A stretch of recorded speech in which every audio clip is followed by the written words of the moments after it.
Hi, I'm Mary Morrissey, best-selling author, founder of Life Mastery Institute. Whatever your holiday tradition is, whether it's Christmas or Hanukkah or any of the other festivals of light, I wish you a very, very happy holiday. Growing up, my dad was a spiritual man, but not a religious man. My mother was very religious, and we went to the church of her upbringing, and that's how I was raised. I was in my middle 20s before my dad had a spiritual revelation. And interestingly, it came in a story that Paul Harvey, the renowned broadcaster, told. And I think he actually wrote the story as well. And ever after that, at every time we would get together for the holidays, my mother would read the Christmas story that was her tradition, and my dad would read this story about how love incarnates through human beings.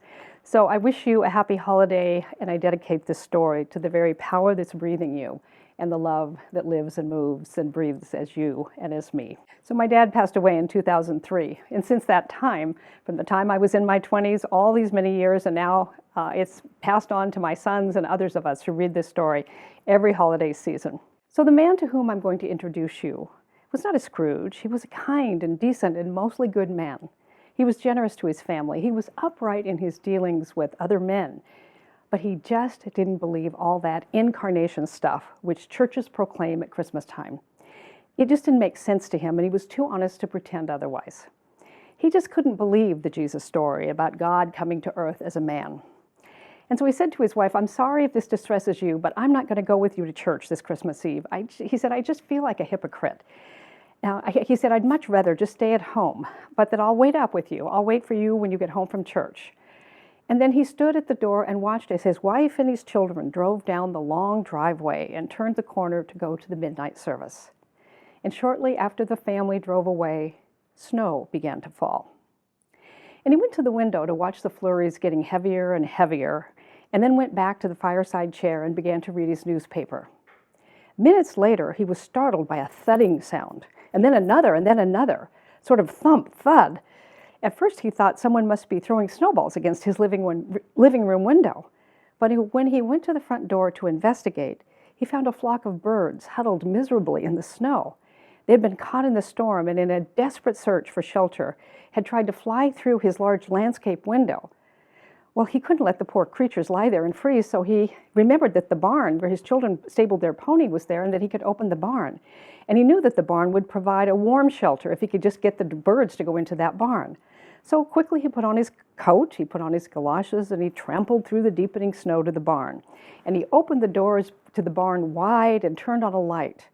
But the birds did not come in.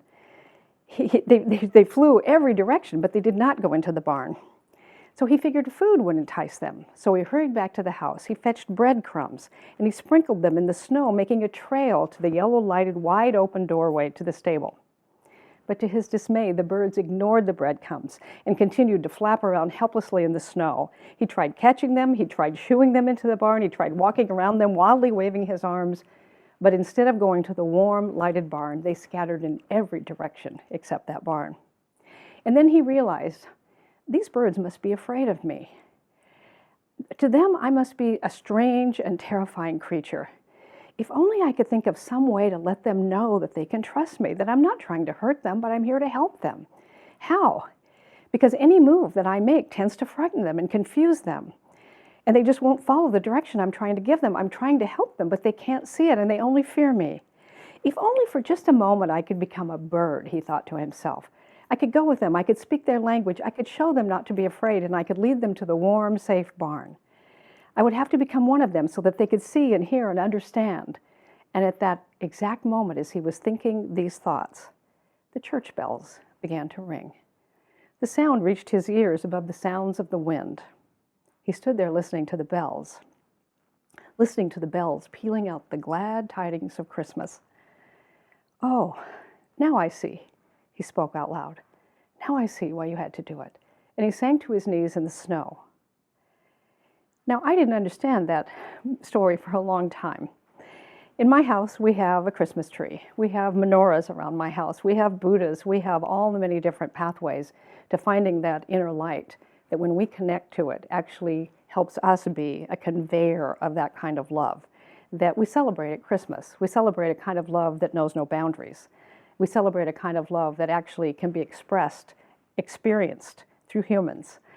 And so on this holiday, as you celebrate, however you do celebrate, in whatever path is the path that you choose to follow, know this: not one of us is breathing ourselves.